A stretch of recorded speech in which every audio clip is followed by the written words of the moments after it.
Today on Peace Talks Radio, the Rainbow Gatherings. There it is, the welcome home sign. Each year for over 35 years now, thousands have converged on national forest land around the 4th of July to celebrate freedom and pray for peace. 10,000 people come together and to try and manifest that kind of intention. I'm not naive, but it can't hurt. What have you heard about the Rainbow Gathering? Conflicting stories. One, that they're a threat, another, that they're peaceful. So I came here to find out. We'll take you inside the 2009 event in New Mexico to find out if there are real peace lessons to be learned from the Rainbow Gatherings. Is how do the Rainbows deal with somebody who comes there who's angry, who's yelling at people? What do they do? Hug them, ask them if you'd like some tea, just kind of smile at them, see if they want to go swimming. Inside the Rainbow Gatherings. It's like going camping with 7,000 of your best friends. Today on Peace Talks Radio.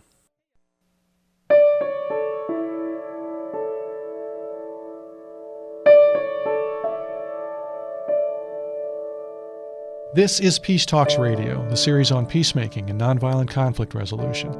On our program, we look at peacemakers throughout history and discuss strategies for resolving conflict nonviolently in our lives every day. I'm series producer Paul Ingalls, and our co-founder, occasional host, and now field correspondent, Suzanne Kreider, had the idea for today's program. 2 words she said to me, Rainbow Gathering. Suzanne is here in the studio with me now. Hi, Suze. Hey, Paul.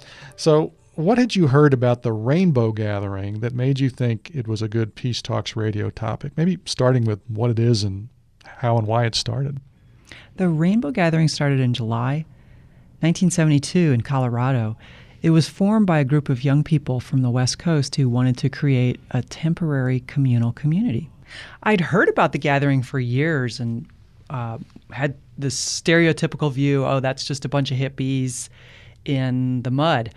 But a friend of mine who I met about a year ago told me that he went to the gatherings a lot and that there was really a more serious purpose. There are 2 purposes to the gathering.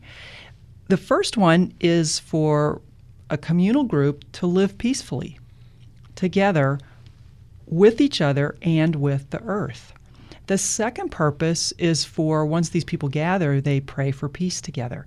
I thought those were 2 really strong reasons to try a Peace Talks show. Yeah, and I agreed. So I remember you telling me gleefully one day that the 2009 gathering was going to be held in New Mexico near our show's home base here in Albuquerque and that you wanted to go. So how did you prep for it?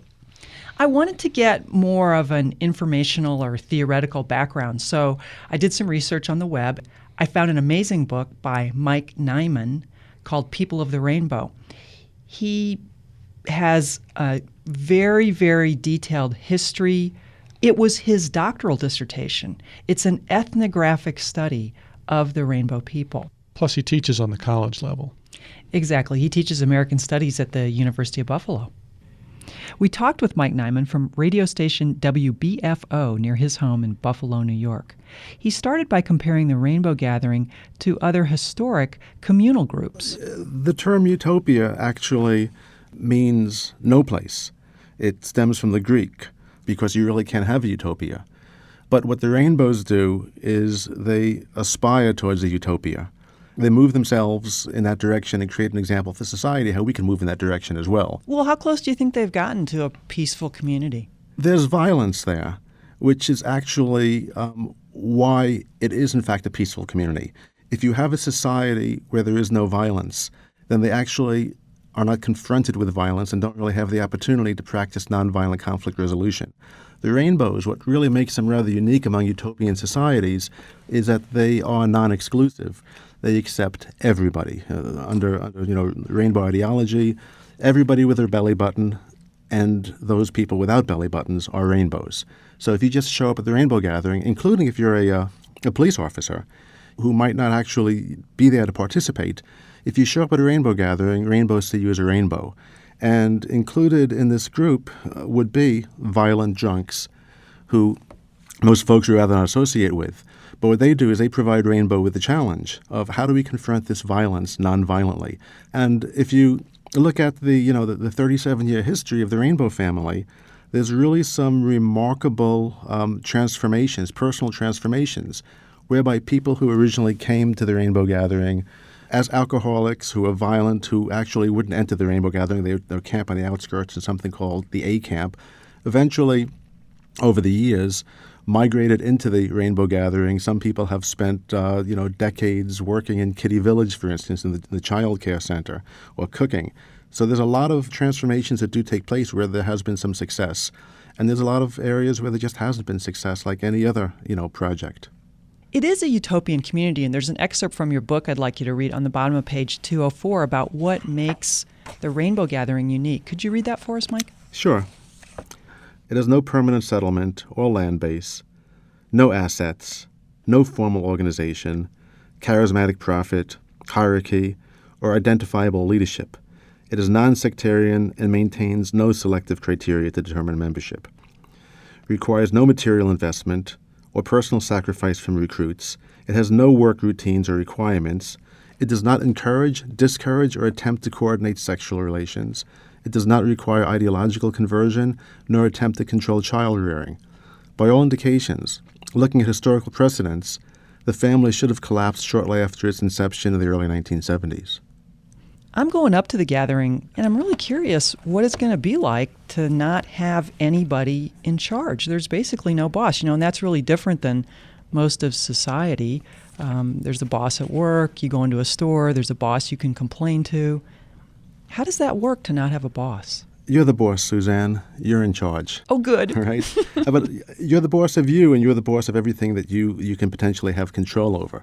So, the way it works in Rainbow, and this is also looking at the Rainbow economy in a lot of ways, is if you see something that needs to be done normally in outside society, what Rainbow's term is Babylon, normally we say somebody should, right, and then fill in the blank, somebody should do something about this.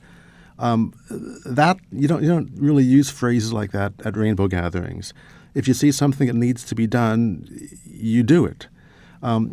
It's even the way the Rainbows police themselves. The Shantasena, the Rainbow Police, is actually a body of the whole. If you see a problem, then suddenly you're Shantasena, which is why you have that feeling of safety and security at a Rainbow Gathering. It's not like you're anonymous in a city, you cry for help, and people will call 911 and look out the window and hope for the best. If a child is on the trail lost, suddenly everybody becomes a co-parent. Everybody becomes a helper. If you're complaining that the latrines aren't dug deep enough, then you should ask for a shovel. And, some people will be slackers, what the Rainbows call drainbows. And just kind of like other people will cook for them, other people will dig the latrines, make the trails, and so on. And they'll just kind of kick back. But the folks who really seem to be getting the most out of the gathering are the folks who really work. There's a kind of reward there. Mike Nyman, it sounds like even though the Rainbow Gathering is a short-term experience of utopia, what could families learn from that? Patience. Because I think one of the things they can get from the temporary autonomous zone is that this moment in time will pass. So eventually this problem will transform into something else. It might get worse. It might go away. It's just a matter of patience and looking forward. And then also, you have to go beyond the Taz theory and just start looking at the Rainbow's commitment to nonviolence. What is the alternative to shouting? What is the alternative to anger? How can I harmonize this? Ultimately, the person that you're angry at, if you really think about the situation and what they're feeling, you wind up feeling sorry for them, hence the drainbow. Instead of being angry that you're cooking for and cleaning up after this person, you just feel sorry for this person who is not really having that rewarding of an experience, because how rewarding can it be to just kind of not really take care of yourself? I'm so curious going up there what it's going to be like. So there's going to be 8,000 to 10,000 people, and nobody's going to be screaming at each other. So what do they do instead of yelling at each other? Oh, no, I didn't say nobody's going to be screaming at each other. You're going to probably encounter lots of people screaming at each other. And the interesting thing, as a student of nonviolence, is to look at how does the screaming end, right? So you want to look for where people are going to be yelling and screaming, because it's very stressful. You have all kinds of people coming in. And especially right now, it's a healing gathering. So lots of people just come to the gathering because they need healing in many ways. So you get a lot of street people, a lot of people who've been homeless, a lot of people who have incredible stress in their life, a lot of people who are, are powerless in their life, who have been abused, chronically, showing up at the Rainbow Gathering. So you do get people who are tweaked, right? People who are, stressed out and screaming. And what's interesting to really look at is how do the Rainbows deal with somebody who comes there who's angry, who's yelling at people? What do they do? Hug them, ask them if you'd like some tea, just kind of smile at them, see if they want to go swimming. It really put a hand on a shoulder if that's appropriate, or not put a hand on a shoulder if that's appropriate. It really, what's fascinating is the spontaneity of the creativity in confronting the specifics of a potentially violent conflict. Do Rainbow family members take these concepts and techniques out into their daily lives when they go back to Babylon? Hopefully. Nonviolence can be very simple. If somebody confronts me in the street, there's a potential for violence, and I turn around and I flee, that is a creative, nonviolent solution. It's a nonviolent reaction, but it doesn't really help them. It doesn't really change their behavior, does it? It helps them because it prevents them from being in a violent situation. Okay. If somebody wants to stab me in the street and I prevent him from stabbing me by running away, I've just saved this person from having to go through the criminal justice system as an assailant. One of the things that the Rainbow is teaching, the Rainbow family, is, especially for men, is to back away from that machismo training that we've been receiving all of our lives, especially through popular culture and media, that I can't allow somebody to insult me in the street, that I have to go, to the death here in this conflict. That's Mike Nyman, author of the book People of the Rainbow, A Nomadic Utopia. Today on Peace Talks Radio, we're exploring the phenomenon of the Rainbow Gatherings, temporary intentional communities held annually since 1972 on public lands across the U.S. and occasionally internationally. More about this effort to promote peace, harmony, and freedom with Suzanne Kryder, who spent some time at the 2009 gathering in New Mexico, right after this break.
You're listening to Peace Talks Radio, the series on peacemaking and nonviolent conflict resolution. I'm series producer Paul Ingalls with Suzanne Kryder, who's leading us through her journey into the 2009 Rainbow Gathering. You can hear Suzanne's entire Rainbow Gathering diary at our website, peacetalksradio.com. We're getting some highlights on today's show. As Suzanne said, each year since 1972, thousands of people have assembled in the first week of July in an outdoor setting to practice living in harmony with each other and with the land, and to pray for peace. That outdoor setting is usually national forest land near some community. So Suzanne, in 2009, how did this whole thing unfold for the event in New Mexico? The planning for New Mexico had begun early in 2009. They had narrowed it down to a spot near Taos, Tres Piedras, and the location that they ended up selecting, which is near a small community named Cuba. Because the gatherings are always held on Forest Service land, the Forest Service requires that any large gathering of people sign a permit. Now, historically, the gathering hasn't signed permits because they feel they have a constitutional right to gather without having any kind of paperwork. In 2009, it was reported that a woman named Lisa Law from northern New Mexico did sign a Forest Service permit. So in the eyes of the Forest Service, the gathering was legal. And Lisa is known for being a member of the Hog Farm, which was a group that participated in Woodstock. Right. So the next step was you'd heard there'd be a planning meeting in Cuba some weeks before the gathering and wanted to go up there. What happened up there? The meeting in Cuba was an opportunity to bring all the stakeholders together so that they could meet each other and the local people could ask questions of both the Forest Service and of the Rainbow people. Here's a little bit of how that sounded. My name is Catherine Gladwin. I'm here because I'm curious. Are you a resident? Yes, I've lived in Cuba about 20 years. What have you heard about the Rainbow Gathering? Well, conflicting stories. One, that they're a threat, another, that they're peaceful. So I came here to find out. Like Catherine, I'm curious as to what's going on. My name is Laurie Drysdale. I've been up the hill twice already to kind of, speak to them, hear the drums and all this good thing they're saying about them. But I had a very bad negative aura, well, both times, not just once. Apart from that, I just want to hear what's going to be said tonight. And then after tonight, maybe I'll have a different view on life. But right now, they better give me a little bit more convincing, the Rainbow people. My name is Richard Bellardi, and I'm the mayor for the Village of Cuba. And how are you feeling about the Rainbow Gathering coming in?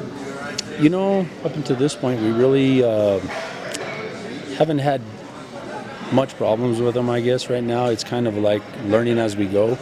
What are your biggest concerns that you're on the lookout for? My primary concern is the health and the safety of the community. What are you hearing from local citizens about their reaction? You know what? Everybody's just been kind of just quiet about it. That's the reason I held the meeting, so I can get their comments and concerns and any questions that they might have. Good evening. Thanks everybody for being here. We really appreciate the town of Cuba for hosting us, and we want this to be a really outstanding, smooth, profitable, healthy, and as comfortable as we can event.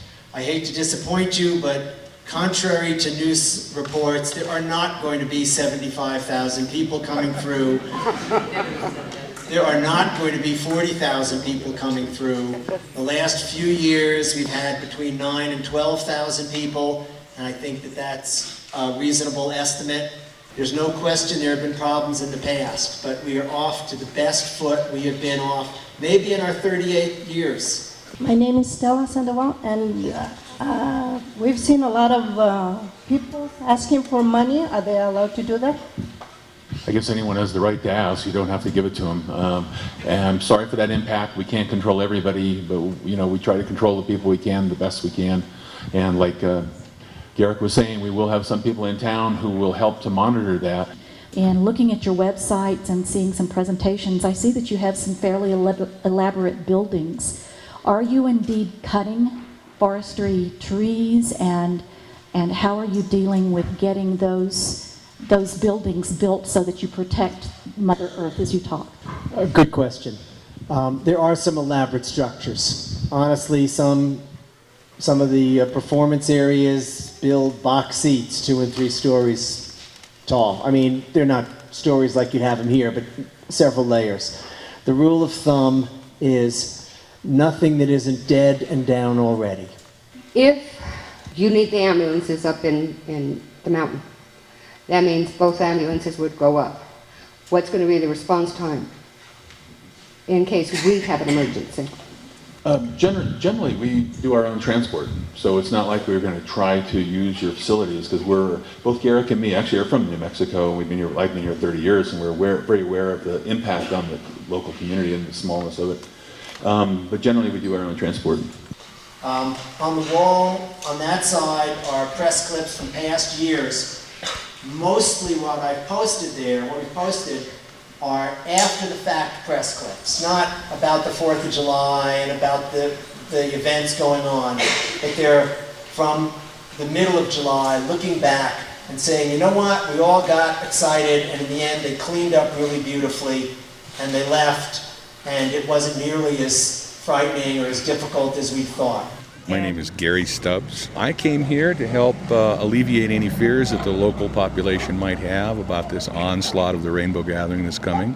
What do you want people to know who've never been to the gathering about how it promotes peace? I think it promotes peace by demonstrating peaceful cooperation. People of a diverse background, Christians of various denominations, Krishnas, Buddhists, Hindus, Islamics, Sikhs, Sunnis, pagans, people of their own particular religious bent, all come to the gathering from all over the world to work together cooperatively with no one in charge to build a city dedicated to peace. And I think by demonstrating peace, we show the world that it is possible. It isn't a pipe dream.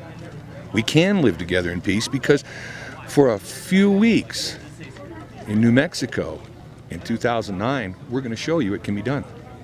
What have you learned personally about how to apply from the gathering to your own life and peacemaking in your life?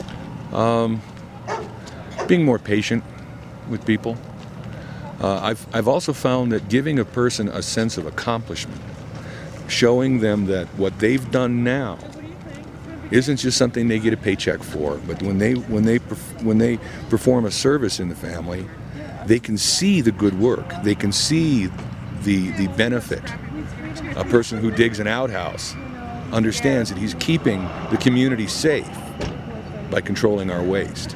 Somebody who goes out and cuts firewood gets to eat the food that was cooked on that firewood, gets the joy of watching others eat the food that was cooked on that firewood. And it builds that sense of community that we don't find in the 21st century in our cities. So a little bit there from a public meeting in Cuba before the Rainbow Gathering. Now, not long after that meeting, I turned the local TV news on and heard some tease for a story coming up like, they're gathering for peace, but they're getting tickets on KOB TV. A small group of Rainbow people outside the courthouse, dozens more inside, facing the magistrate judge. Forest rangers issuing 120 violation notices this weekend. So law enforcement authorities issuing these tickets, has this been typical of recent gatherings? It wasn't in the early years, but it's been escalating in recent years, according to a lot of Rainbow family members I talked with. The Forest Service says they're enforcing laws and they're trying to make it a more peaceful event that's better for the environment.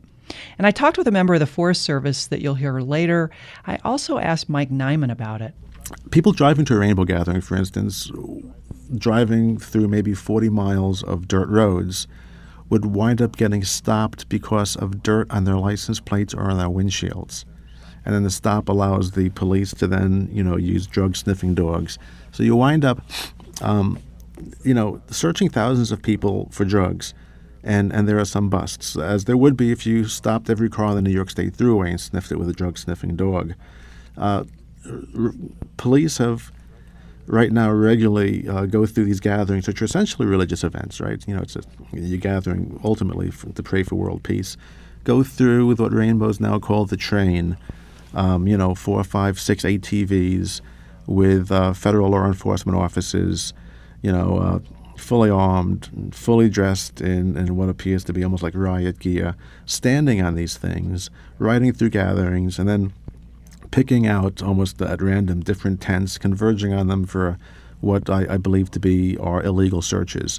And this, is just harassment because I camp in national forests and I don't really have to expose myself to any of these things if I'm not going to camp with the Rainbows. Well, how is the family responding to this increased involvement by the Forest Service? The Rainbows, you take it nonviolently. There's a quote from a Rainbow early. Rainbows like to refer to people who have been with the family for a long time as earlies as opposed to elders, because elder denotes some kind of hierarchy. So Rainbow early, Garrick Beck, talks, for instance, about the 1987 Rainbow Gathering in North Carolina, which really was a turning point. That's where the Forest Service became extremely, extremely nasty in coordination with local police and harassed Rainbows. And Garrick, one piece that he had written, gives you a list of like 15 different horrible provocations that the Forest Service had engaged in, and then responds with how the Rainbows didn't react. When they impounded our water line, we didn't turn around and throw rocks, stuff like that. I think that the Forest Service helps make the Rainbows more nonviolent. by confronting them with provocation for violence. How long do you think they'll be able to stay nonviolent? Well, let me go back to last year in Wyoming. A very strange thing happened. For whatever reason, Forest Service agents with splat-ball guns shooting pepper grenades or some kind of irritant white powder in little grenades went in and then shot up a daycare center. And all I could say is, if you really, really, really want people to riot, mess with their kids. If that didn't cause rainbows to react violently, I can't really conceive of what would. But they didn't? They stayed calm? They stayed calm, and it's really interesting because I was there with the film crew, and the film crew was nowhere near this event. Ultimately, for making the film, we wound up with ample footage, because even though you're in the middle of the wilderness with a bunch of people you might want to term as Luddites, when this went down, suddenly all these cell phones came out and little video, little digital cameras shooting video, basically video being shot by the people who are under attack.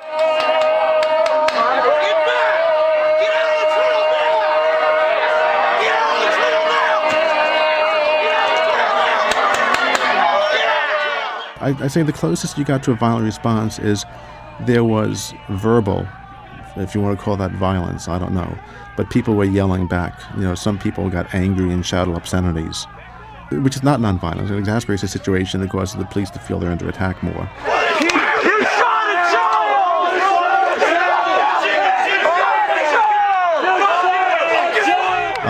But no, in fact, you had Rainbow Shantasina, peacekeepers, and they created a line between the police and the crowd of people who were yelling at the police, "What are you doing here? Stop shooting, stop,"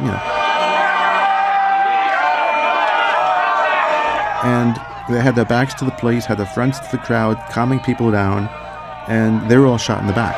He shot at me when I was blocking hippies from attacking him. We got witnesses, right?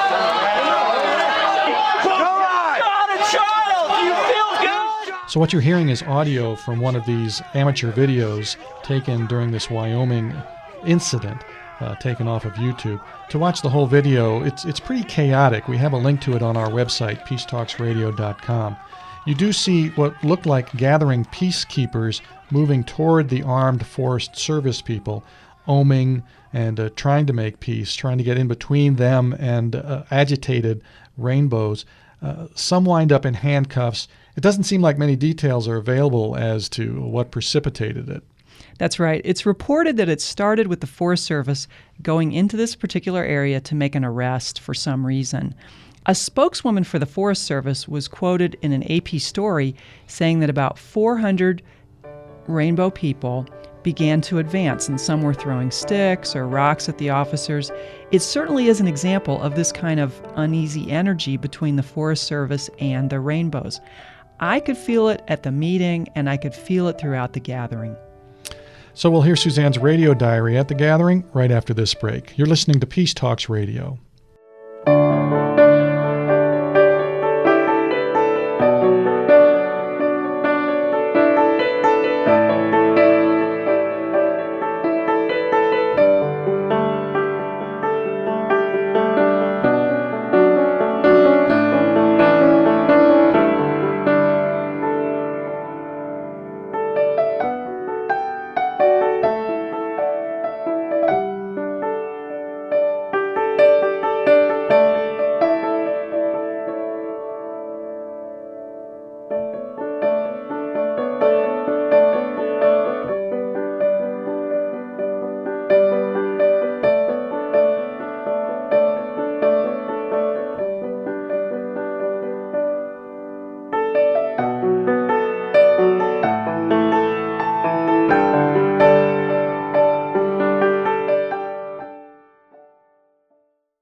You're listening to Peace Talks Radio, the series on peacemaking and nonviolent conflict resolution.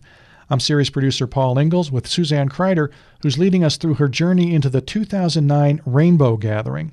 Rainbow gatherings have been held since 1972 on public lands across the U.S., temporary intentional communities meant to promote peace, harmony, and freedom. July 3rd, I drove up to Cuba. It's about an hour and a half northwest of Albuquerque. I stopped in the town because I wanted to hear what some of the local residents had to say about the gathering, but almost nobody would talk to me. So I decided to head up to the site. But first, I thought it might be worth stopping at the Cuba Ranger Station, and I lucked out because I got to talk with Denise Ottaviano, an information officer with the Forest Service, who was really pretty upbeat. I think this year in particular, it's gone really well.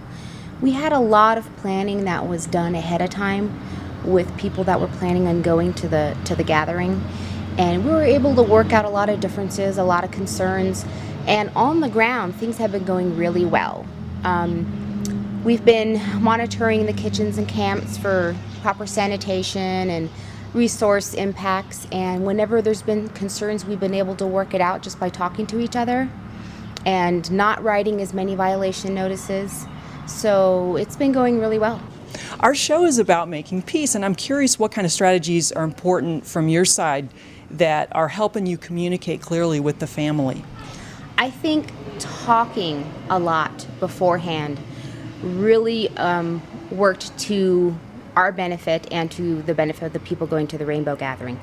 We talked about things that we just couldn't bend our rules for.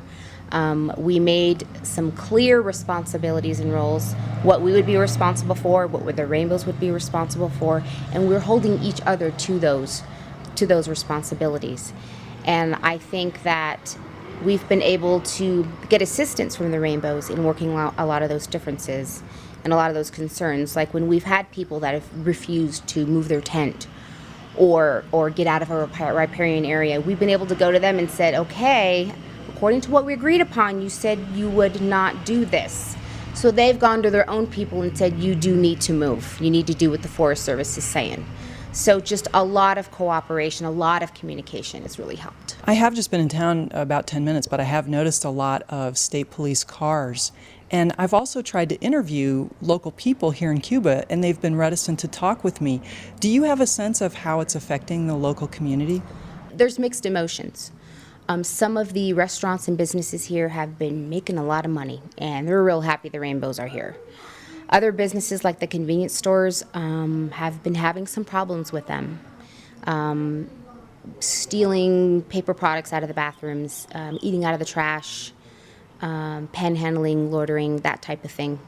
And so they've actually had to call the local police department on them for several occasions. So it's definitely mixed.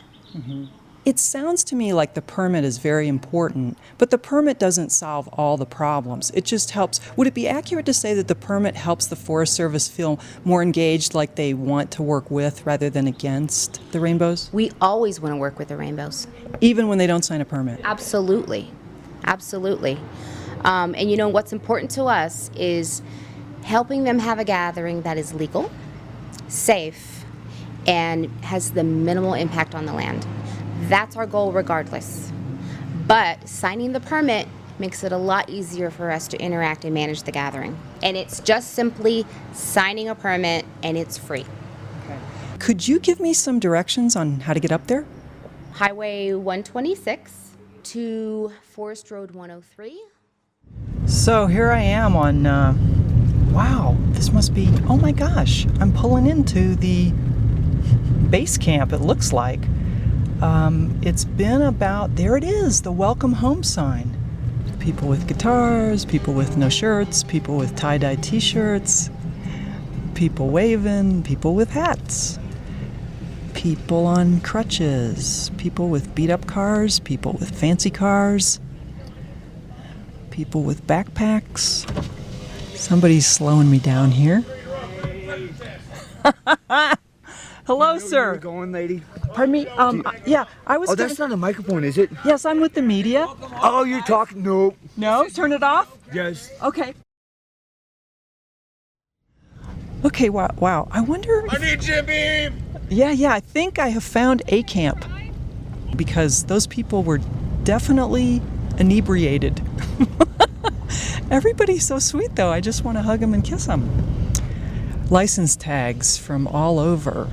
Wisconsin, Colorado, Arizona, California, Oregon, Washington, Arkansas, Pennsylvania, Texas. These are just all in a row. Hey! Hey! Oh, that's so sweet. He got so excited to see me. Love you! I got parked, set up my tent, and started meeting people. Your name? Terriani Riggs. So, Terriani, how many gatherings have you been to? I've been to, this is my 16th national and my 18th year of gathering. What brings you back? Well, if you can imagine 20,000 people coming to the same place with the intention to treat each other as family, not just the lip speak, and not necessarily succeeding in this, but with every single person having an intention to treat each other as family, that's an entirely different environment than I think any of us have experienced anywhere else. And I think you've experienced a little bit of that yourself here. There's miracles daily because the intention is that every stranger is a family member, that this is actually home. And that's something when you get 20,000 people doing that as their prayer, as their meditation, whether they succeed or not, whether they're the abused drug user kid who ran away from home, or whether it's the engineer who works for NASA, which we have everything here. If they all come together to believe this, then you have some of the most amazing magic you could have in the world right here. And that's why I come back every year. And you? I would be Jade Spratt, the doggy mommy, I suppose. Excellent. Everyone Great. here has, sort of monikers, I suppose, Right. And I think that they evolve. From what I understand, sort of like in Native American tribalism, where you're given a name at birth and then you mature and the tribe gives you a new name and so on and so forth. I see people's monikers evolving as they do things that are noteworthy and such, They get new names. There was a young man who I don't know his name, but him and I helped to put up the panels of the Sweat Lodge teepee in the main meadow. But he was so agile in climbing the poles barefoot and manipulating the ropes with his toes that he probably will forever be known as Monkey Boy. And that's what we call him, Monkey Boy. They need to be end the war. Here's a woman in black boots. She's holding probably a 1-gallon sterling silver bucket. She has a soup ladle. People are holding out their cups and bowls. She's ladling soup into it. Looks like a pretty thin broth with some vegetables. People are waiting patiently for her to come around. Looks like greens and maybe some potatoes in there. Hello, what's your name? It's Rory Ridley from Austin, Texas. The underlying energy here, I believe, is service to one another. The food that comes from the kitchens is prepared by people who love the people that they're serving. The food that's brought to the kitchens is brought with the expectation that it's going to be shared with everyone that comes. So everything that happens in the woods is volunteer, it's service-oriented. People gather wood for the fires, people bring water, people pick up the trash, and it's all done out of love, of that spirit of love.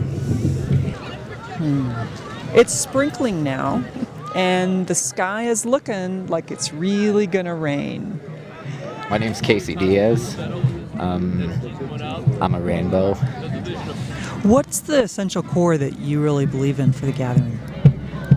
As far as here, I mean, leaving the land how we found it, there will be people here a month after everybody's gone cleaning this up, picking out the little pieces of toilet paper, tearing everything down, just walking around picking up trash. And, sorry, since we promote living with the land, we try to lead by example in that way. And if we can't do that, then everything after that doesn't mean anything. If we can't hold our most basic idea to live with the land peacefully and leave it as we were, then all the details after that, mean nothing. Describe the tattoo on your back. It says HIV positive. I couldn't read it because I'm sitting next to you, so I just wanted you to describe it. Oh, yeah. It's about how big? It goes all the way across my back. I try to bring my message about that here. I wear a sign on my front usually that states the same thing. I'm not trying to scare people. I just want them to think about it and be more aware. It's just about making smarter decisions so you don't end up in my situation. I don't want to see my friends and family go through potentially what I will. And there are a lot of people out here who maybe don't consider the possibility. I'm the only person here with this tattoo, but I'm not the only person here with HIV. You know, I've had a number of people come up to me and tell me they also have HIV, you know, because I'm open about it, you know, and I just want them to be more comfortable. You know, I fight against the stigma of what it is. You know, people think if you get HIV, your life is over, and people give up. And I try to show them that that's not true. I still have a life. I'm far from, you know, over. You know, my main message is HIV, but the cores of what I believe in spread throughout every life. You know. Here comes the soup kettle. Yeah. Would you like some salad? Absolutely. Would you like some salad? Thanks. Yes, I'm Maya Todorita. Oh my gosh. Where are you from, Maya? I'm from Tucson. How many gatherings have you been to? I think, including this one, 2. What do you like about them best? It's gathering. How old are you? I'm 8. What's most fun about the gathering? It has a lot of activities and so many people share peace. Our show is about peace. How do you experience peace when you're at the gathering? What does it feel like in your body? Feels like a warm hot chocolate. We're listening to Suzanne Kreider's audio diary from the Rainbow Gathering in 2009. Suzanne's in the studios with me. I'm Paul Ingalls, producer for Peace Talks Radio. So, Suzanne, July 4th is the penultimate moment for each gathering. What went down for you in 2009? Here's what normally happens. On the 4th of July, people wake up in silence. They remain in silence. They gather at the main meadow in a giant circle. If you can imagine thousands of people, 3, 5, 7,000 people in a giant circle in silence praying for peace. People wander in as they get up. I had been told that I had plenty of time, that I didn't need to rush down there because on Rainbow Time, things usually happen an hour or two late. Ideally, what happens is at noon, the silence ends with an Om by 5,000 or 7,000 people. That lasts for about 10 or 15 minutes. That ends in a cheer that signals the beginning of the Kitty Parade, which is this huge celebration. I decided, because so many people had told me not to rush, and because it was raining so hard, that I had time to get down there. But I missed it. It's kind of like sending a reporter to report on the takeoff of the shuttle, but they're still in the parking lot. This is a reporter's nightmare, actually. I was so embarrassed. I was talking to a guy under a tarp in Kitty Village. It was raining really hard. He wanted to investigate my microphone. I offered to let him listen to the microphone because he said he wanted to buy one just like it. You turn it down a little bit. That's good. That's amazing. Check 1, 2. Oh, turn it up a little bit. Then all of a sudden I realized it was about 3 minutes till 12. I started running down through Kitty Village. All of a sudden, I hear this giant cheer. It sounds like cheering. I had missed the whole thing. It looks like the parade has started already. There are children everywhere. Balloon hats. Dogs. Tie-dye blankets.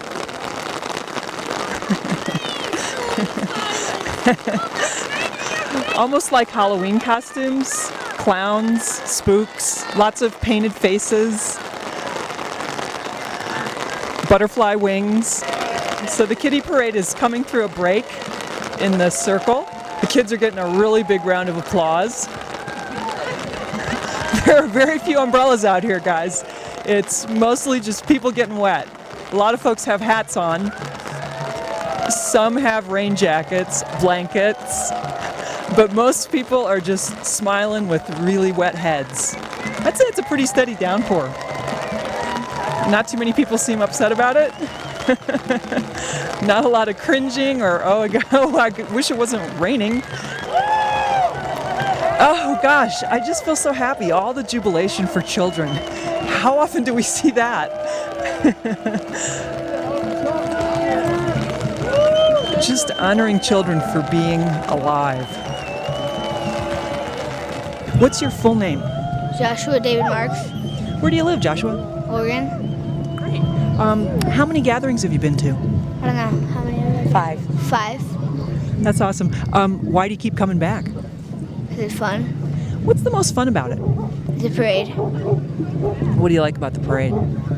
There's a lot of people and they're all happy. What's the best memory you have of any of the parades you've been in? Last year at Wyoming, 4th of July, our family had a lot of fun when we fire danced. You fire danced. Tell the listeners what that looked like. There's a stick with 2 balls of fire on the end and you dance with it. It sounds a little dangerous. No, it's fun. So my show is about peace. What do you learn about peace from the Rainbow Gatherings? That you don't need to judge and everybody can be family. Anything else you want to tell our listeners? Because sometimes people think that the Rainbow Gathering is kind of strange, or anything you want to tell our listeners about what really happens here and why it's important? No, it's just really fun and then there's a lot of people and then everybody loves each other and we're all family. Thanks very much. What an awesome mother you are. Thank you so much. See, this is like why I'm so hopeful about the future. Wow, that was like a really unusually loving child. Okay.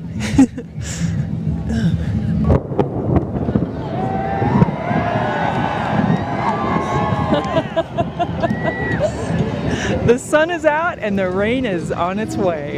It's just huge gray clouds just standing around waiting for the next scene. And what's your full name? Adam Garrett Clark. Adam, where are you from? From the Bay Area, California, but right now I live in New York.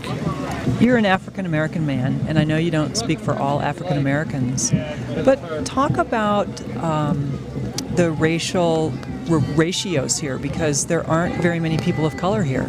Right, that's true.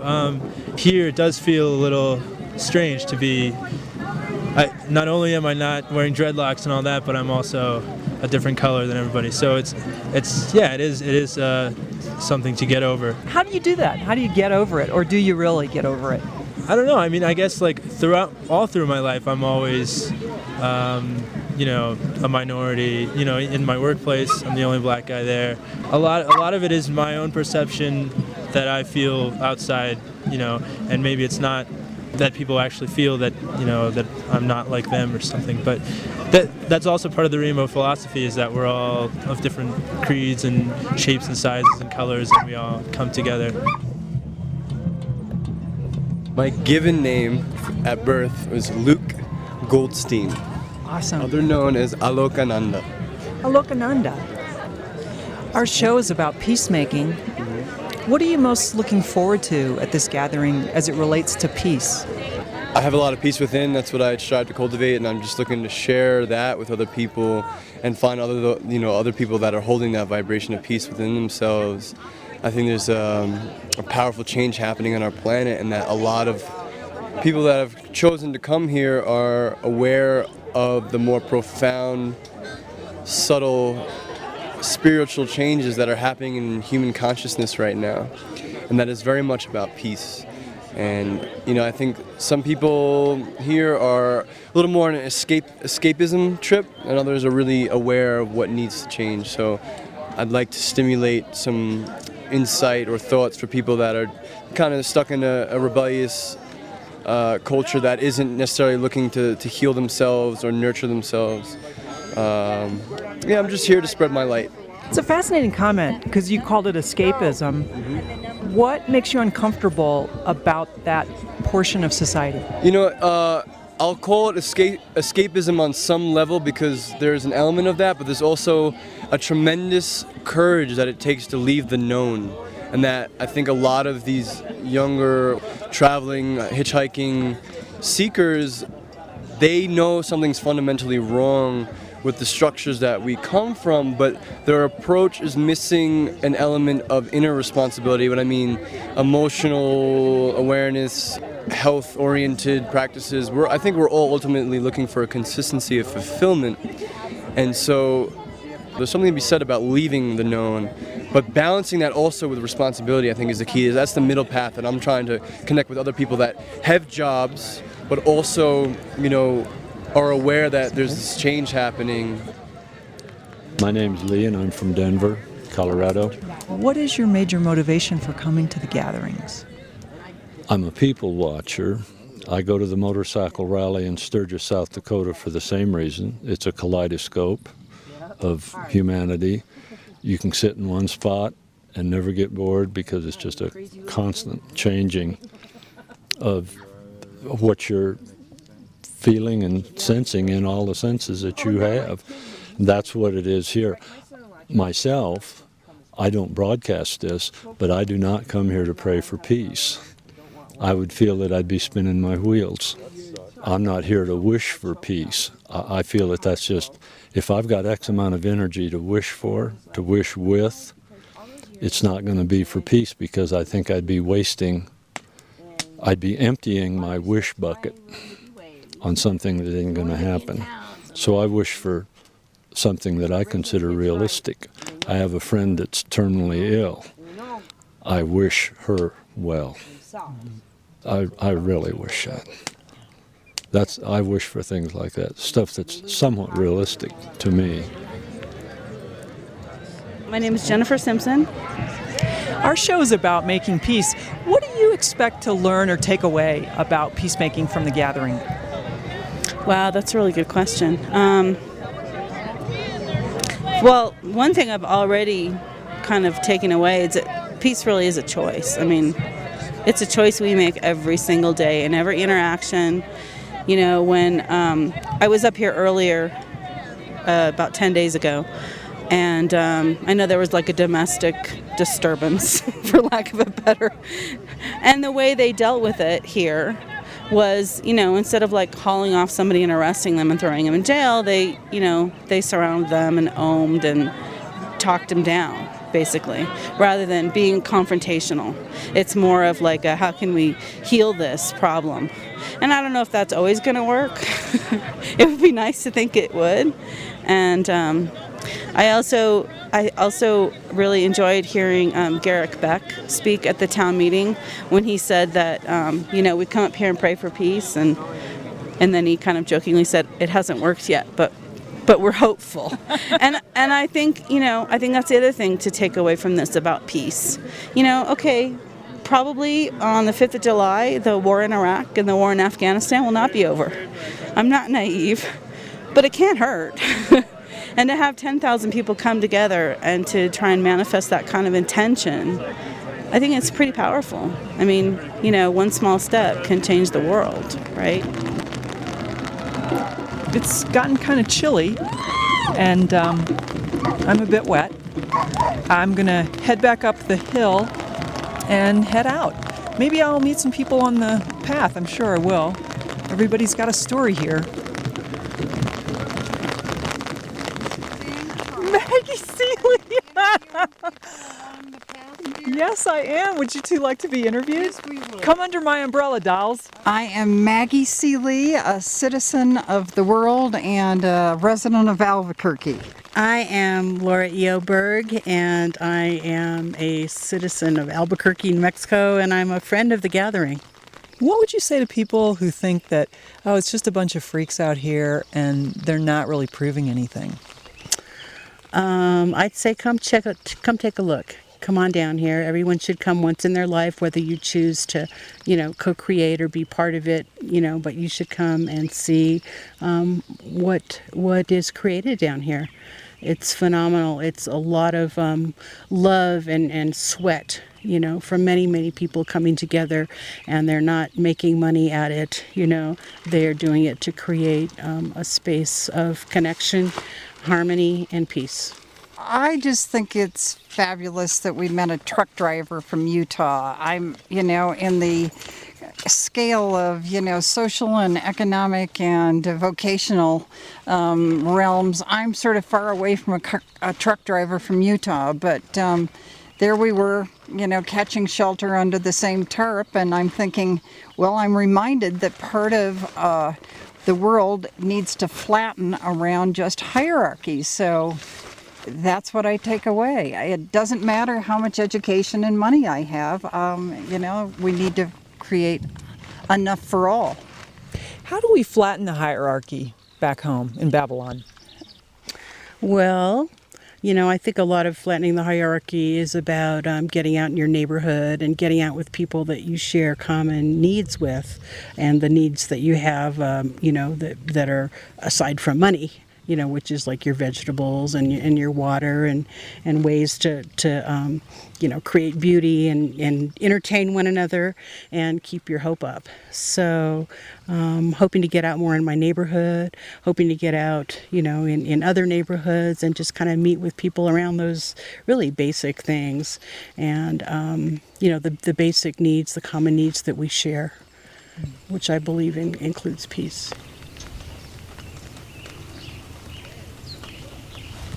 So, wow, quite a journey, Suzanne, at the 2009 Rainbow Gathering.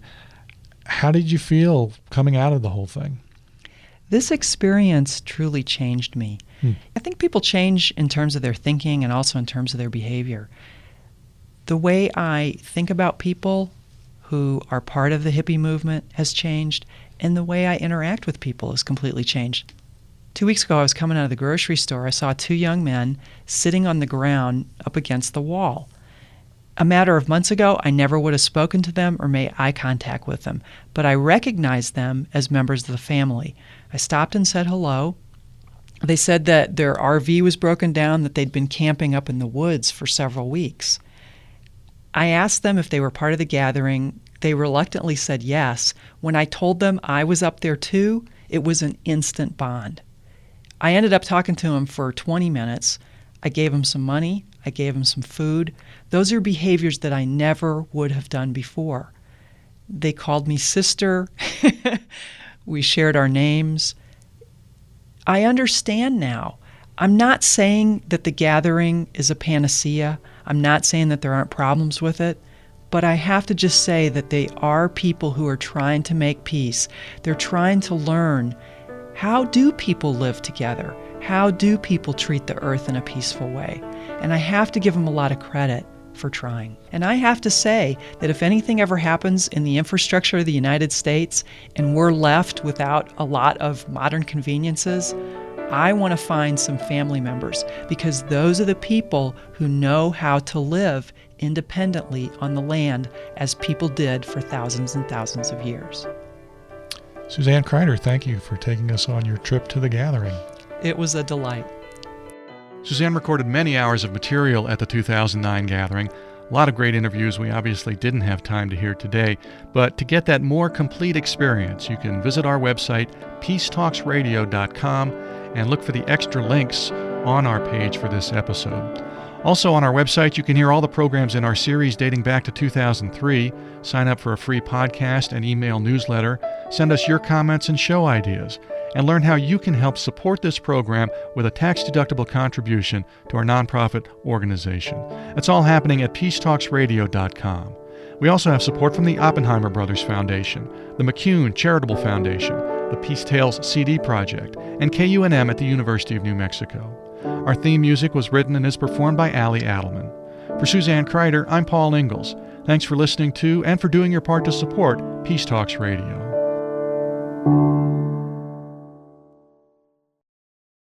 So let's hear about your trip to the gathering. What else did you do to prepare? Mike's book was very helpful, but one thing that was a little scary is he said a lot of time there are bears at gatherings because a lot of the campsites are very remote. And I took that to heart. So you'll hear about that in a few minutes, but I went to a sporting goods store and got some bear mace. They make bear mace. Yeah, they do. It's specifically for bears. Right. I also wanted to prepare in terms of blending in to hippie culture.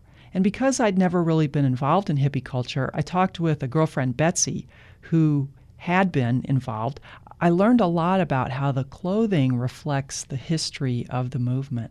I looked through all my clothes, and that was the only hippie top I could come up with. What do you think?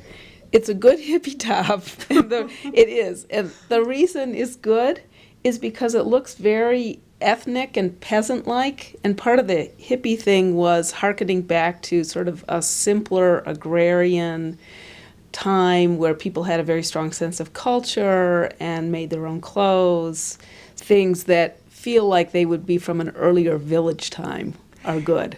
It's kind of a turquoise color. It's a bright color, and then it's got red and white, kind of zigzaggy smocking. Yeah, and it's mostly cotton. It's mostly cotton, a little spandex. Well, the spandex is a modern extra, but that's okay. But it looks like cotton.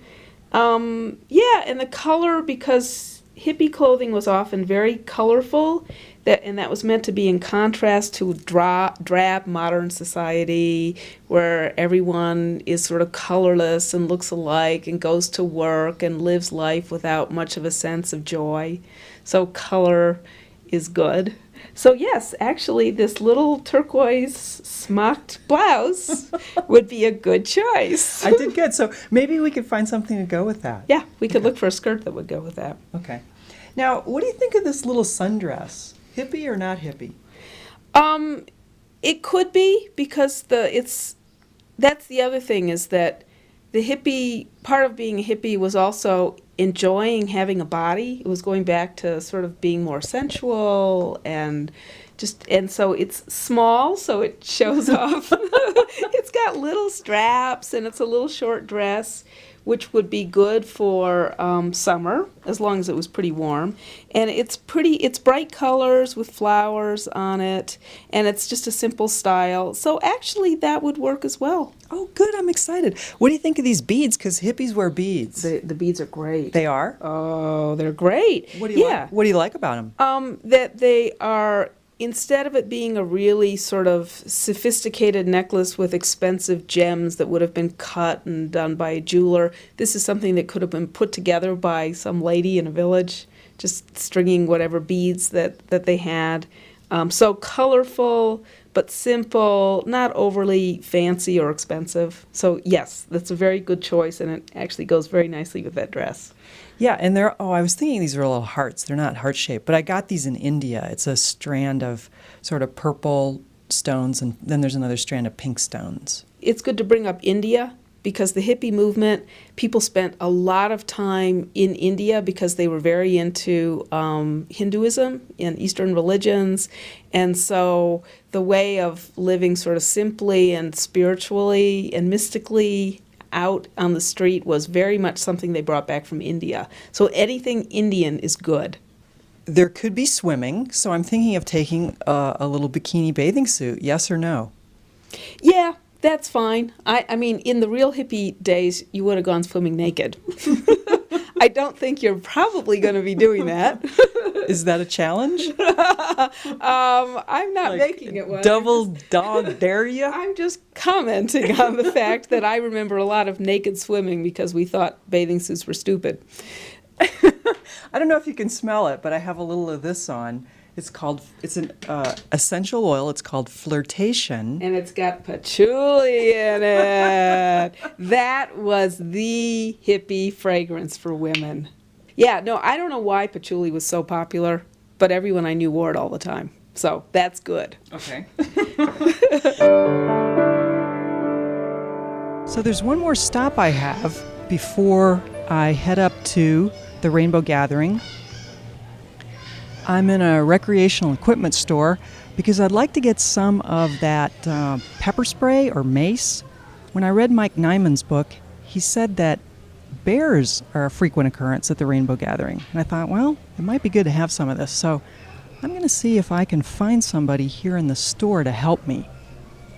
My name's Steele LaVale. I have worked here for 12 years, and I'm a product and service expert. I read this book about the Rainbow Gathering. He said that bear sightings are kind of frequent. Do you think I'll run into any bears? I doubt it. Rats.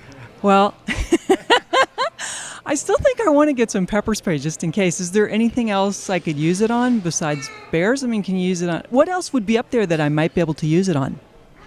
Possibly mountain lion, but it's specifically made for bear. You're not going to want to use it on people or anything like that because it's just so powerful. So just be ready with it for a bear, but like I said, I doubt if you're going to even see a bear. With that many people up there, the bear will be scared away. So where is it? Let's go find it. Okay. We actually have to keep it behind the counter because in one of the stores, a customer sprayed some and the whole store had to be evacuated. It's that strong. Oh my gosh. So it's called Counter Assault. It's Grizzly Tough Pepper Spray. I guess the main ingredient is capsaicin. Capsaicin, I think, is chili pepper or something, isn't it? I believe it is. Yes, it is. May cause irreversible eye damage if sprayed in the eye at close range.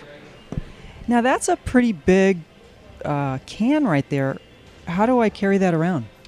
We sell an accessory holster. You can put it in a holster and carry it with you. Oh my gosh, where are those? Let me go find those. Hang on a minute. This actually looks kind of dangerous. It's got like a pin that you pull, maybe sort of looks like a hand grenade on the top. Oh, this is good news. Glow-in-the-dark safety wedge. Well, that's excellent. So I don't accidentally pull it when I'm rummaging for my microphone or something. This product has a range of up to 30 feet. The canister empties in approximately 7.2 seconds. Oh my God, we're talking about one bear application. Hopefully I won't run into two bears. I wonder how much it costs. $44.95. Oh my gosh! And how much is this holster? $12.95. Wow. Maybe I'll just put it in my pocket. All right, Steele, thanks so much for your help. I appreciate it. My pleasure. That's it. I got my bear spray. I'm ready to go. So we'll hear Suzanne's radio diary at the gathering right after this break. You're listening to Peace Talks Radio.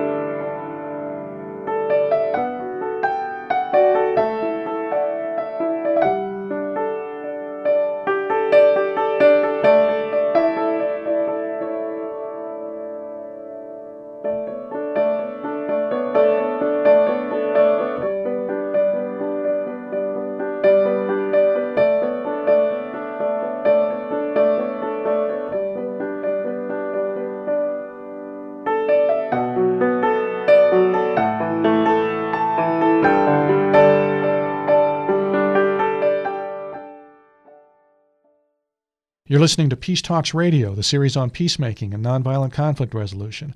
I'm series producer Paul Ingalls with Suzanne Kreider, who's leading us through her journey into the 2009 Rainbow Gathering. Rainbow Gatherings have been held since 1972 on public lands across the U.S., temporary intentional communities meant to promote peace, harmony, and freedom. It's Friday morning, July 3rd. I was going to get up early and get on the road, and when I woke up it was raining. It doesn't rain. This is the desert. I fell back asleep, but luckily the phone rang. It was my producer and best friend, Paul, offering to let me take his four-wheel drive, RAV4. Whew, what a gift. I've got a 1999 Ford Escort, and I was kind of worried about not only the rain and the mud and the washboard effect on these Forest Service roads, but also I heard that it was a pretty steep incline getting up to the site, so this is fantastic. As I'm getting ready to go, I'm feeling a mixture of things. Excitement, a little dread, and some fear. Kind of like a combination of Christmas morning and a trip to the dentist. I've been getting these email updates from the Rainbow Press crew. I got another one on Wednesday. It was titled, Third Barrage of Rainbow Gathering Tickets to be Heard Wednesday. It looks like there's another 76 family members who are expected to appear in New Mexico Federal Magistrate Court in Albuquerque for mandatory hearings on tickets issued by the Forest Service. What's happening is the incident command team is giving out these tickets and requiring that people come back to Albuquerque, which is a hassle. I think it's about 200 miles round trip. It's unusual because usually when you get a ticket like that, you can mail in your payment. What I'm really curious about is it says now that people are feeling so hassled by the Forest Service Incident Command Team that the U.S. Marshals have come in. The press release reads, now that U.S. Marshals have been accompanying the Incident Command Team on their patrols throughout the gathering, the harassment has decreased and mostly consists of their continued presence and their daily checkpoints at locations on the way in and out of the gathering. I don't know what y'all think about this, but to me it doesn't seem like a good use of taxpayer dollars to be paying the law, to be watching the law, hand out tickets to muddy people who are trying to keep their license plates clean. I'm really interested in this. I really want to talk to a U.S. Marshal and another one of the Incident Command Team about how this is all working out, because I sure hope they don't need to bring in some more law enforcement officials to watch the Marshals watch the command team. Okay, I'm going to jump in the shower. It's probably the last time I'm going to get one for a couple days. And then I'm going to pack up and head out. Here I am just arriving in Cuba. You know, it doesn't really look that busy. I'm surprised. Probably not too much more than regular 4th of July traffic coming in for the weekend. I think what I'd like to do is stop in one of the local establishments and see how things are going. See if they're getting a lot of rainbow people coming in. Cuba's on New Mexico Highway 550, which is a beautiful, used to be 2-lane, now it's a 4-lane highway that goes from Bernalillo right off of I-25, which is the north-south corridor in New Mexico, and straight up to the northwest. The sky has been clearing up on my drive. It took me about an hour to get here from Albuquerque. Huge, beautiful, puffy cloud configurations are moving to expose bright blue sky. But off in the distance, over the mountains, it's still quite gray. And that's where I'm headed.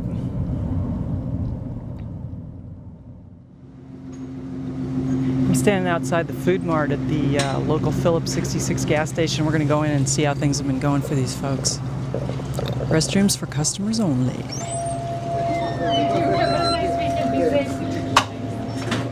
Wow.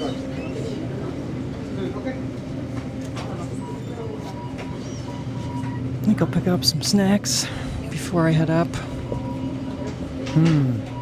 Hey, how about a grandma's oatmeal raisin and some whole cashews? Is it my turn? Oh. Hey, I'm from the University of New Mexico, their radio station in Albuquerque. Yeah. My name's Suzanne. I'm wondering if I could just interview you real quick for the radio program I'm doing on the gathering. Okay. Is that okay for broadcast? I just need for you to... Yeah, it'll be really fast. I just need for you to say your full name. Okay.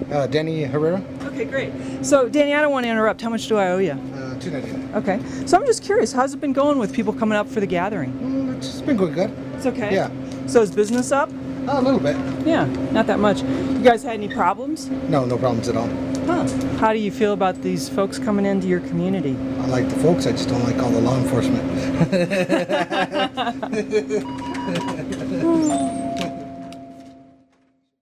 I've already stopped at a couple other places and asked for some people to interview, but not very many people have been willing to talk to me. I think people are feeling uncomfortable about talking about the gathering. I'm wondering if there's more going on. I've been in town just a few minutes and seen several state police cars, and it feels a bit tense. I think I'm going to get on the road and head up the mountain.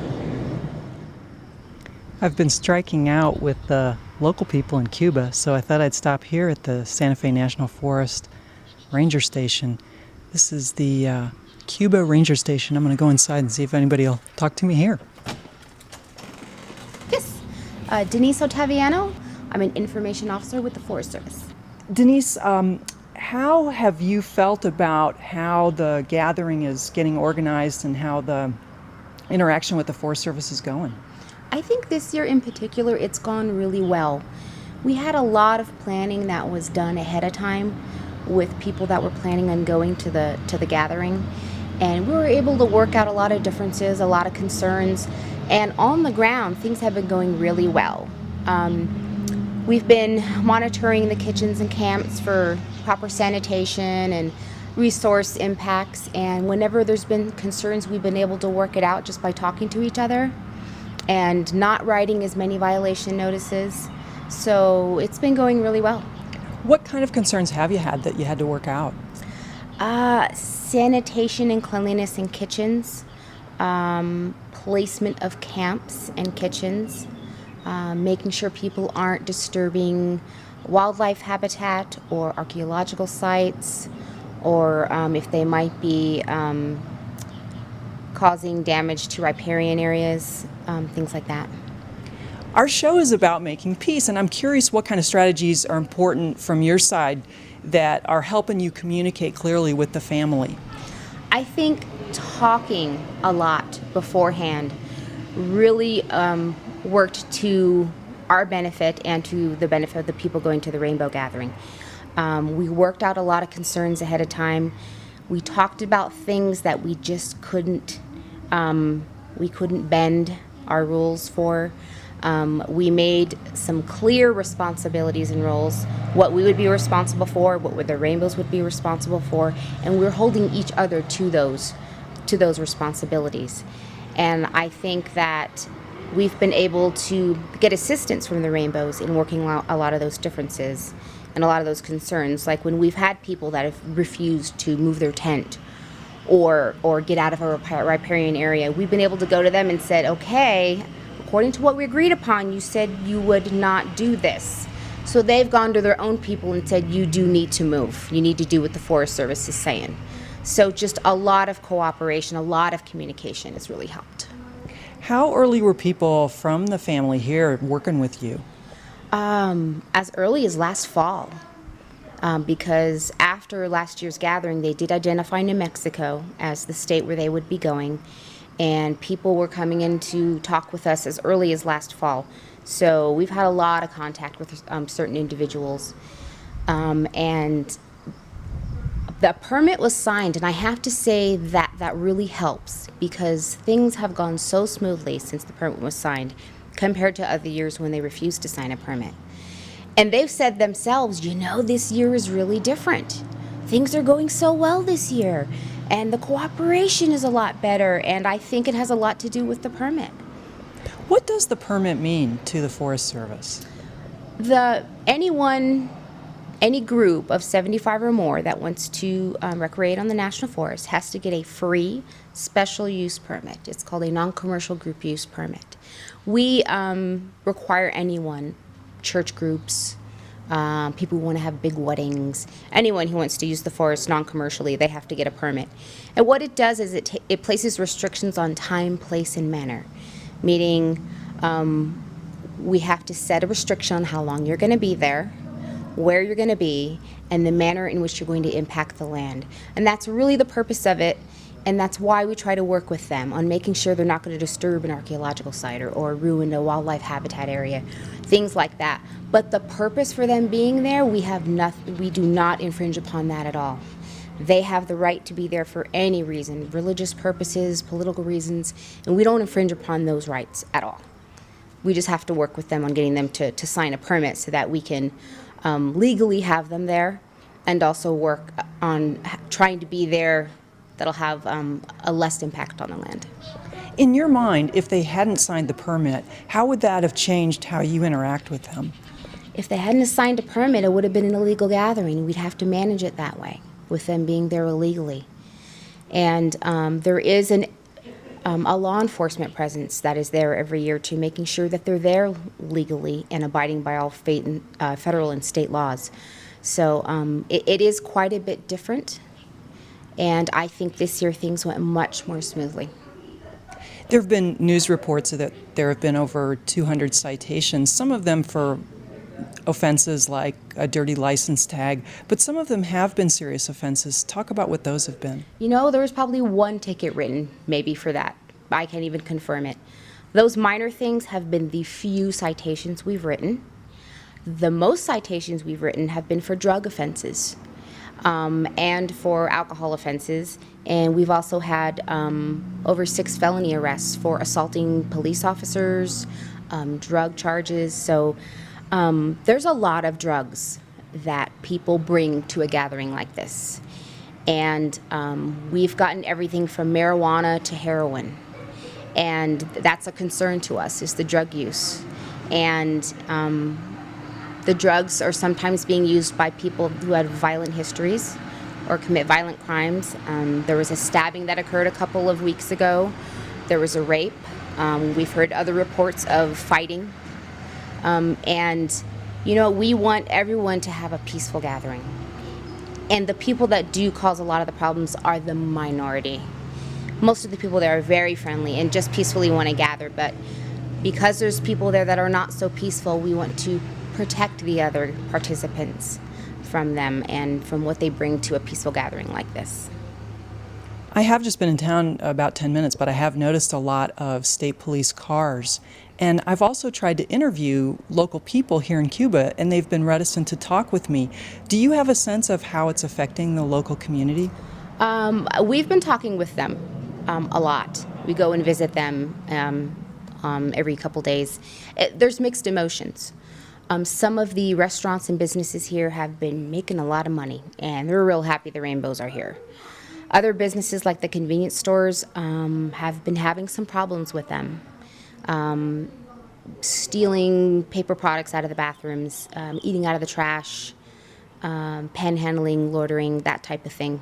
And so they've actually had to call the local police department on them for several occasions. So it's definitely mixed. Mm-hmm. It sounds to me like the permit is very important, but the permit doesn't solve all the problems. It just helps. Would it be accurate to say that the permit helps the Forest Service feel more engaged, like they want to work with rather than against the rainbows? We always want to work with the rainbows. Even when they don't sign a permit? Absolutely. Absolutely. And you know, what's important to us is helping them have a gathering that is legal, safe, and has the minimal impact on the land. That's our goal regardless. But signing the permit makes it a lot easier for us to interact and manage the gathering. And it's just simply signing a permit, and it's free. Okay. So just break that down for me, Denise. What makes it easier to interact with them because of the permit? Again, if they don't sign the permit, it's an illegal gathering, and we have to manage it that way. Okay, got it. Great. Well, could you give me some directions on how to get up there? You would take Highway 126 to Forest Road 103. So here I am on, wow, this must be, oh my gosh, I'm pulling into the base camp, it looks like. It's been about, there it is, the welcome home sign. Oh, folks, there's a Forest Service truck in front of me. I'm not really sure what to do. It looks like this is where the loop ends. So somebody's going back down. Gee, this was not a very difficult drive at all. The road luckily has dried since last night, and it wasn't too poorly washboarded. Beautiful tall evergreen trees. We are at the top. There was about a 13-mile uphill climb there. I was in front of the Forest Service truck for a while, but decided to pull over. I also let a state police pass me. I did see one, it looked like an interaction there with 3 Forest Service cars. Now there's a gentleman coming up with a green hat. It looks like he's going to instruct me where to go. Hello. Hi. Hi, parking is 300 yards down the way, and we Okay. have to shuttle everybody into the gathering from here. Okay, I'm with the media, Mhm. and I believe there was media parking. I have a lot of gear. That's what I was No, told. we barely have parking for the people. Oh, okay. Well, how far is it going to be to hike in? We're shuttling people in, and it's Oh. 7 miles. Oh, I see what's going on. Okay, I'm sorry. I wasn't paying attention because you I know, thought I was media parking. So Right, no, yeah, we're not that sophisticated. Well, I have actually. I met with the press crew. Do you know about that? Because I met with the press crew and they told me that I was going to be able to park close Okay, up. all right, I'll tell you what then. Why don't you drive all the way on through? Okay. And if you did talk to somebody, then tell them, hey, we're press. I talked to somebody, they told me to come in. Okay. Okay. You sure that's okay? No, but What's your it's name? the best we got. I'm David. Okay, David. Thank you. Oh, welcome home. Okay, thank you. Wow, it feels tense already. All right. Now I feel guilty, but I'd rather be going in. All right. So there's a whole group of people. Looks like they're waiting for a shuttle. I'm gonna go onward. Wow, we've got kids running out into the street here, and this is intense. I'm going to talk to this gentleman. He's got. Hello, good. How are you? Very fine, thank you. Are you looking for a place to park? Yes, actually, I'm with the press. And, Oh my goodness, what kind of press? radio. Could you pull over a little bit here? Because Sure. I don't want you to mess up the. Well, this could take a little bit of time. I'm actually working right now. Yeah, okay. I'm busy right now. Oh, sure, okay. It looks like the people in charge have some kind of rainbow-colored piece of clothing on. This fellow I just talked to had a rainbow tie. I see a woman with a rainbow belt. That's a good way to identify helpers. And yes, it just seems like there are cars parked everywhere. I'm not sure if he's going to be coming back to me. I'm wondering if I should go talk with her.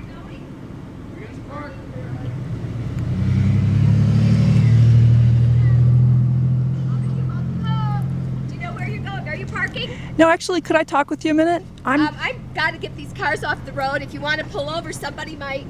Okay. Hi, welcome home. Are you looking for a place to park? I think I'm just going to keep going. I think that's what I was instructed to do by the press crew. So that's what I'm going to be doing. And I don't see anybody yelling at me that I'm doing anything wrong, even though I feel like I am. Oh, there's a cute little dog. Okay, so there's a lot of people. It looks like some people are planning on hiking in. Some people are just on the road. Then I'm going up a little bit of a hill here. It looks like their ideal situation was getting people to park back there, which was a relatively flat area. And I have snuck through the crack. There are signs up in bright orange paint that say no parking. One that said no parking next 4.5 miles. It looks like it's going to be pretty empty then for the rest of the drive in. The family has been working closely with the Forest Service to identify areas that are archaeological sites or are more sensitive environmental areas. And it looks like the family's done a really good job. Wow, this is gorgeous. What a gorgeous place. Just giant evergreen trees as far as you can see. There have been a couple people walking on the road, a couple hitchhikers. There was one man I passed with just a small day pack on.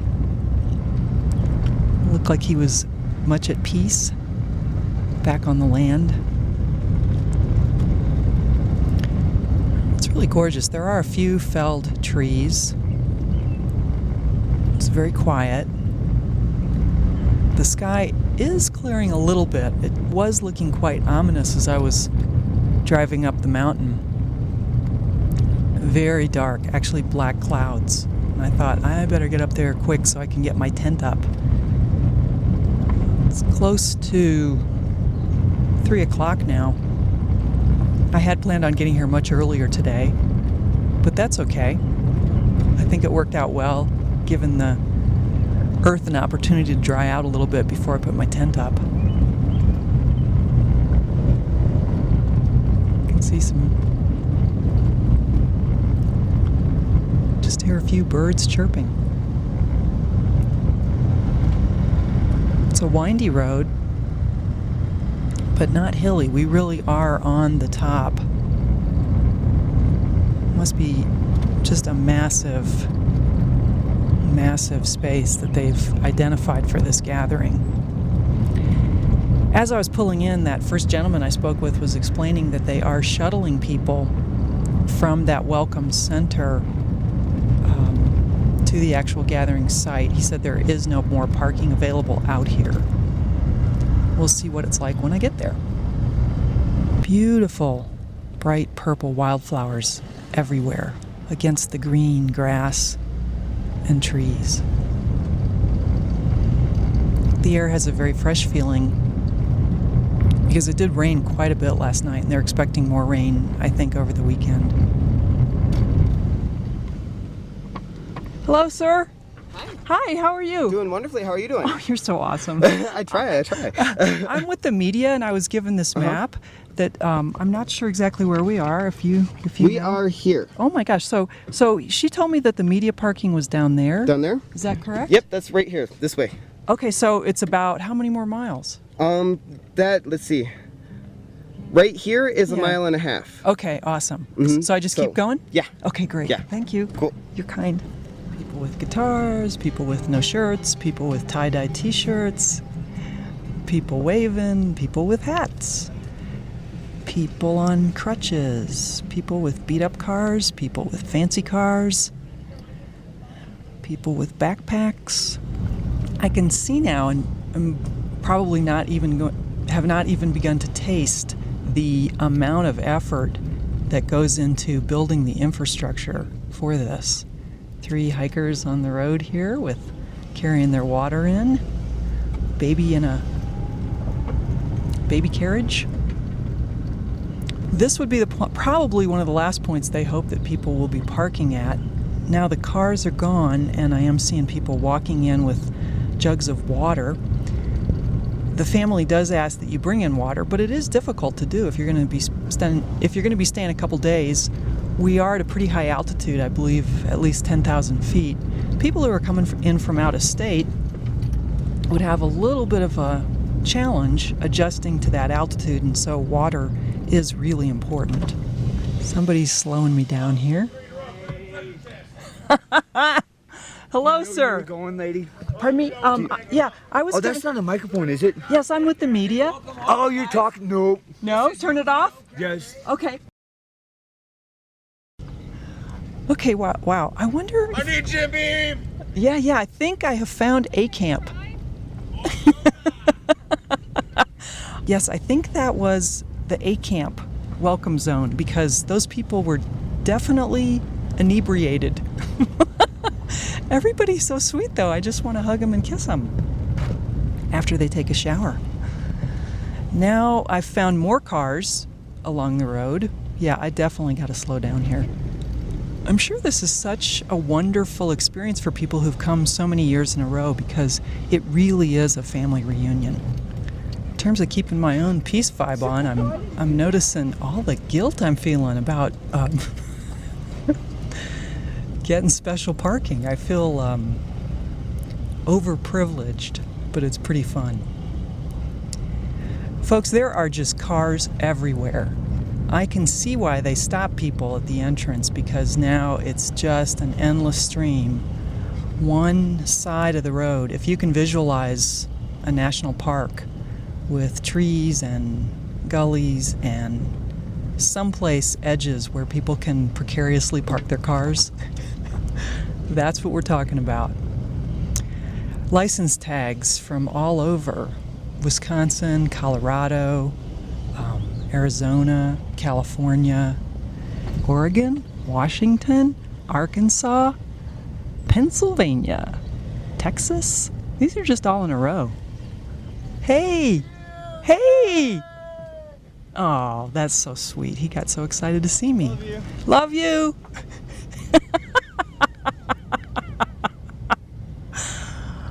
I was going to say, I don't know if people get this kind of welcome when they go home. I do. My family's so sweet. People get excited about seeing you. Thank you. I like having this microphone because it sort of semi-explains why I'm getting to cheat. I must have a lot of strange cheating energy. Hi. Who are you? I'm Suzanne. Who are you? I'm with the media, and I was given this by the media folks that I was supposed to come in and park in the media parking. This is the media. Here, okay. Hey, hey, I got, no. This is media. Shuttle. Do you want to talk to me? I don't know. What's your name? My name is Gigi. I'm one of the gate attendants. All I do is direct traffic. The only thing I tell people to do is put seatbelts on. Okay. Make sure they go 5 miles an hour. Okay. Please, you buckle up, ma'am. That's the first thing I'm asking. Yes, sir. I am buckled up. Is it okay? Hey, this is the media person, and she just interviewed me. Wow. I told her to go 5 miles an hour. Buckle up. Okay, got it, Gigi. Hello, sir. Do I just keep going? I'm not a sir. Oh, yes, you are. Well, hey, I'm just. a Vietnam vet, but I'm not a sir. I don't swear at you. Oh, okay. How you doing, sis? Hey, doll. What's your name? I'm Suzanne. What's your name? My name is Shuttle. Shuttle, you're awesome. I'm with the media, so can I just keep going? Sure, not okay. a problem, but let people know that you're recording. Yes, I will. Because some people get uptight about it. Oh, I ask everybody. I'm sorry, I didn't ask your permission. Yeah, no, it's fine. The federal government has a dictionary of pictures of me since 1972. And I'm not a criminal, so there's nothing they can do with me anyway. Okay, awesome. Love you. Love you. This is what's so great about nobody's in charge. It's like I keep wanting to look for somebody who's in charge, but nobody's in charge. There is no boss. I have this, all of a sudden I have a fear that I'm going to drive right by the gathering. It's just cars and cars and cars. There was a space right there, but you know what? I'm still going to keep looking for, hey there, I'm still going to keep looking for media parking. I think according to my math, hello there, gentleman with a purple flower behind his ear. That was the right ear. In Hawaii, a woman says if she's available or unavailable, according to which ear she places a flower behind. I can never remember if it's right as available or unavailable. He probably is not familiar with that local custom. Here's a gentleman pulling a yellow wagon, which is a very clever technique. He's got a plastic tub and a big box that says marshmallows. So I'm thinking he's going to be a really... That's okay, no problem. And there's a guy with a big sack of flour on his back. So they must be transporting the food for a cookout tonight, I'm hoping. Hello. Holy cow, there are a lot of cars, a lot of people. There's a little BMW that looks like it's about to fall down a ravine. That was really funny when Shuttle took my yellow map and put it under my windshield. It just looks so official. It's so funny what we decide as official and unofficial. And I have had some anxiety just looking for who is in charge. Whoever's in charge will make me feel peaceful. Oh boy, isn't that kooky? I'm in charge, you're in charge, each of us is in charge. It is a gorgeous day. If you've never been to New Mexico, New Mexico has the most stirring, enlivening, luminescent blue sky. Today it's mixed with some white clouds, but the air is so fresh up here. There are some storm clouds moving in. Hey, what are you doing? Hey there! I'm looking for the media parking. Could y'all point me that way?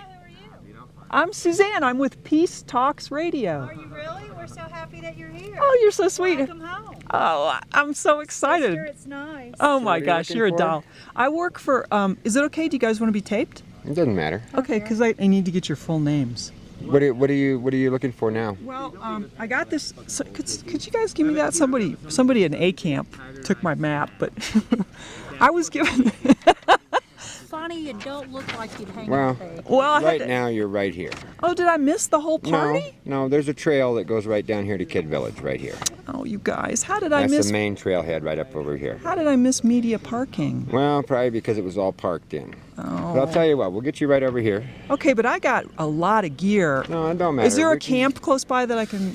Well, Really? We're right here, and I was going to get you right over here. Okay. Safe, trust me, this is the safest place Here you can now. be. Okay. So Trust me. let me get you over It's here. the Love and Evans, baby. Oh, right. Oh, the Love and Evans. I read about you guys. Oh my gosh. Now I'm going to guide you in, so just pull up and then back in. Okay. Pull in and back. I don't like this. I wanted to be in media parking, but when you're at the gathering, you go with the flow. Oh, you guys, I missed the whole media parking thing. I have to deal with my sadness a little bit. Where the heck am I, and where are the authorities? That guy just walked away from me. You are on your own, sister. Now, he was a really nice guy. He had a great big wide-brimmed hat, shirtless, dark tan. Wonder what happened to my Love and Ovens girlfriend. Help, I am on my own.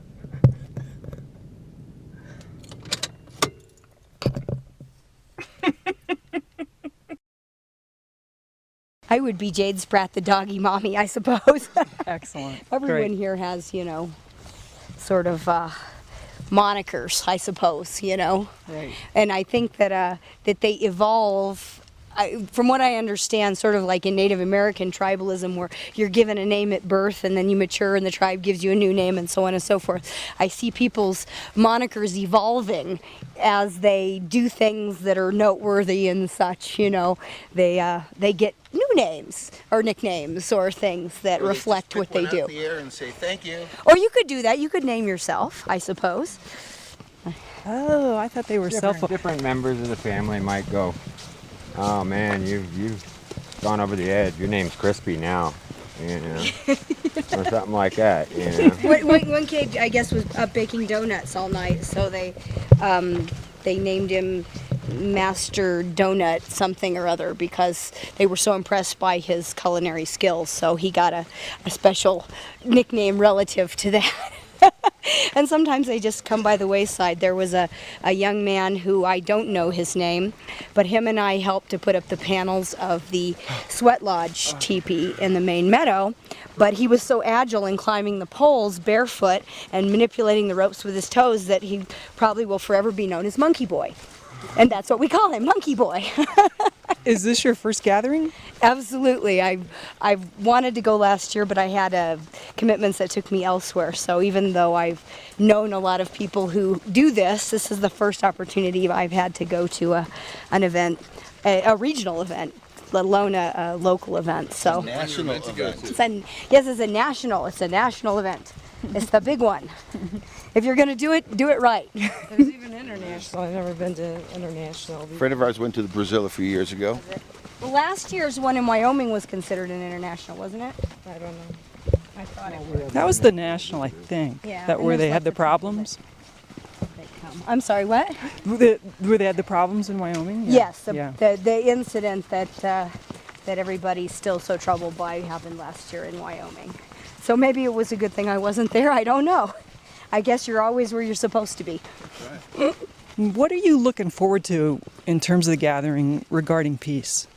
Well, I think personally, just for me, is it's fascinating to see different perspectives on how to deal with situations.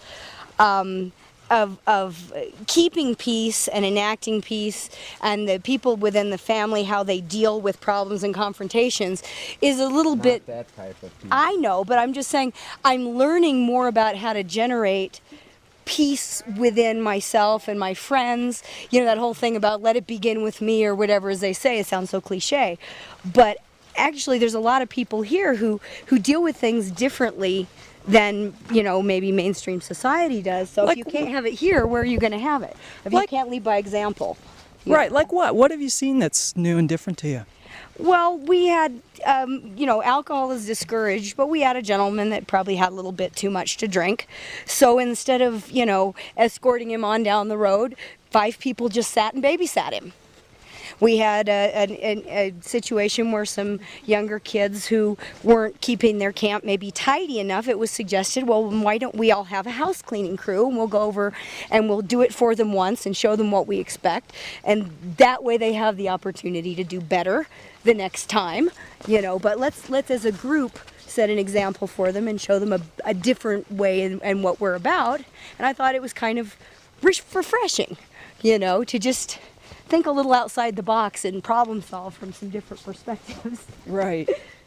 Hey guys, what you got on the wish list? Coffee, propane, water. Water's good. Ladles, large pot with lid, fresh veggies, fruit. Okay, I'll keep that in mind. If I can find anything you're looking for, I'll bring it back this way. Thank you so much. Nice looking kitchen.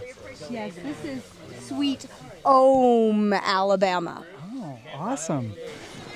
It's just beautiful. There's a baby across the stream. It's amazingly beautiful.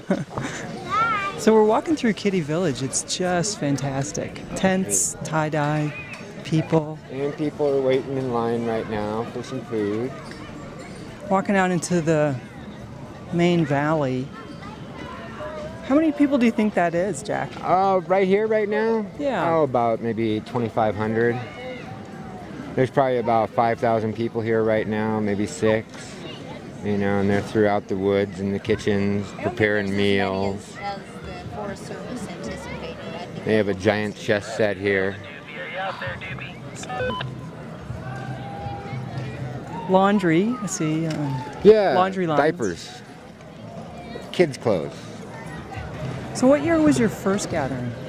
Oh, God, 16 from today, what would that be? So you did 16 in a row? That was back in 83? No, I was back in 86, 87. How has it changed?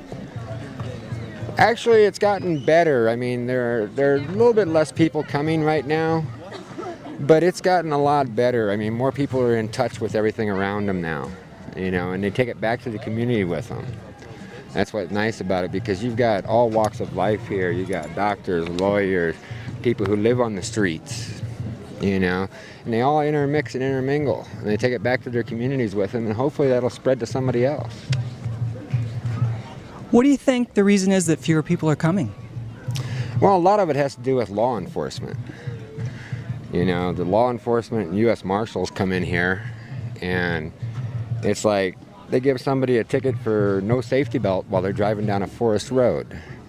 Okay, and if they don't show up, they put a warrant out for them, so the U.S. Marshals come in here and arrest them, try to create a scene, and they actually get paid to be here for training for crowd control.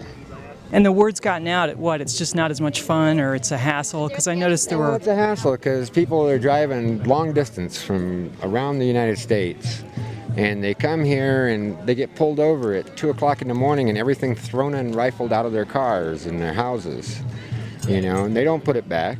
They make the person who was the victim put it back, and they might not find anything. I heard that there was a permit for the gathering this year, which means it should be a legal gathering. So why are the people getting hassled if it's legal? Well, they have a budget that they have to meet. They get a budget, a federal budget, and all these law enforcement officers are imported from all over the United States for this incident command team. The local sheriffs, they really don't like them coming in because they'd rather get the revenue if they're going to arrest somebody or give them a ticket, get the revenue themselves for their county. They don't get anything by helping the Leos out here, But so actually, there's another level of conflict. You think there's conflict between the local law enforcement and the Forest Service? Oh yeah, definitely there is. The local law enforcement, like I said, they want to police their own backyards. They don't want to be dictated to by another agency. And that's what the Forest Service does when they come in here in force like this, is they are dictating what the protocol and procedures are going to be. I did stop at the Cuba Forest Ranger Station. She did say that there were some felonies. What, 6? Did you hear about the stab? So there were 6 felonies arrests, and there was a stabbing. You know, this is like anywhere you go. You know, any community you go to in the United States of America, you're going to have good people, you're going to have bad people, you're going to have in-between people. You know, and sure, they've had some incidences that happened. It all got taken care of by the local sheriff, and then the Leos, the Forest Service, comes in and takes over their jurisdiction on it. You know, with the U.S. Marshals and everything, Shantasina, which is everybody here, they're peacekeepers. That's what Shantasina means. And we have turned over violent offenders, pedophiles, murderers, rapists. We have turned them over to them out there to let them deal with them. They've never come in and caught anybody on their own without the family's help, you know. I noticed your radio there on your shoulder. Are you somebody official? Nope. I monitor the different channels because we have Fire Watch channel, we have Shantasina channel, we have parking channels. So everything's handled by the people that come here. They see something that needs to be done, they volunteer to help do it. Okay, so you'll have people walking around in the middle of the night checking fires to make sure it's safe, that they have 5 gallons of water and a shovel with them, you know. You might have a domestic dispute between a husband and a wife, or a girlfriend and a boyfriend. You'll have family members that will come and counsel with them, you know, to get things taken care of. You know, so we're pretty self-sufficient. Hey. Hello. Hello. I'm Donnie. Hey, Donnie. I've offered to walk you through the gathering if you'd like. Oh, you're awesome. She's camped up by us. Okay, we're up here at the barking lot, so if you take this trailhead right by Kitty Village, straight up that way, it takes you right to the barking lot. Okay. Okay. All right. We were thinking about taking her over to Info. Yeah. Maybe talking to some people there. Taking her over to Calm. Talking to some people at Calm. Maybe hitting Milliways or Lovin' Ovens, something like that. If we went that way after talking to Calm and Info and that, we could probably hit the Ovens and Granola Funk, and then if she wanted to go back up to get some weather clothes on for the night, she can go up to the road and hitch a ride back to the barking lot. Yeah. Okay, that sounds good. Jack, you've been very kind. I'll see you guys around. Oh yeah. Okay, I really Yeah, appreciate you know, your kindness. It's funny. It's a kind of spread out, and there's a lot of people, but you seem to keep running into the same one. Okay, good. You know, I don't. He It has a seems radio, so small.